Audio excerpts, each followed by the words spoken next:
आजकल जमीन की कीमत जिस तरह रॉकेट की रफ्तार से बढ़ रही है, तब यह जिज्ञासा स्वाभाविक है कि भारत में सबसे अधिक भूमि किसके पास है।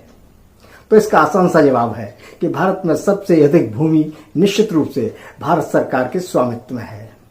लेकिन आपसे अगर यह पूछा जाए कि भारत सरकार के बाद कौन है जिसके स्वामित्व में सबसे अधिक भूमि दर्ज है, तो आपको यह जानकर हैरानी हो सकती है कि भारत में दूसरा सबसे बड़ा भूस्वामी इस देश का कैथोलिक चर्च है। भारत का कुल क्षेत्रफल 32,87,263 वर्ग किलोमीटर है।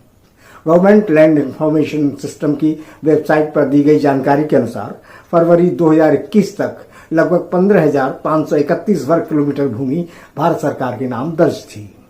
ये भूमि 116 सार्वजनिक क्षेत्रीय कंपनियों और 51 केंद्रीय मंत्रालयों में विभाजित है, जबकि एक दावे के अनुसार भारत का कैथोलिक चर्च अकेले ही लगभग 7 करोड़ हेक्टेयर यानी लगभग 17 करोड़ एकड़ भूमि का स्वामी है, जिसका प्रबंधन Catholic bishop conference of India नाम की संस्था के हाथ में है।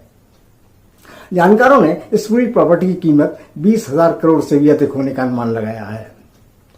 कैथोलिक चर्च ने 1927 के इंडियन चर्च एक्ट यानी भारतीय चर्च अधिनियम के तहत ब्रिटिश राज के दौरान ही भारत में अपनी संपत्ति का अधिकांश हिस्सा हासिल कर लिया था। यह भूमि गोवा से लेकर उत्तर पूर्व के तमाम राज्यों सहित भारत भर में फैली हुई है।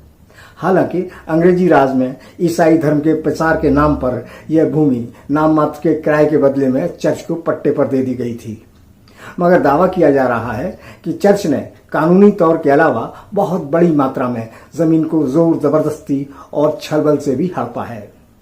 तब से सन 2012 तक इस भूमि पर कैथोलिक बिशप कॉन्फ्रेंस की निगरानी में सैकड़ों चर्चों के अलावा 3,187 nursery school, 7,319 primary school, 3,765 secondary school, 28 medical college, 5 engineering college और 2,457 हॉस्पिटल बनाए जा चुके हैं। अनुमान है कि सन 2025 तक इनकी संख्या में कई गुना अधिक की वृद्धि हो चुकी है।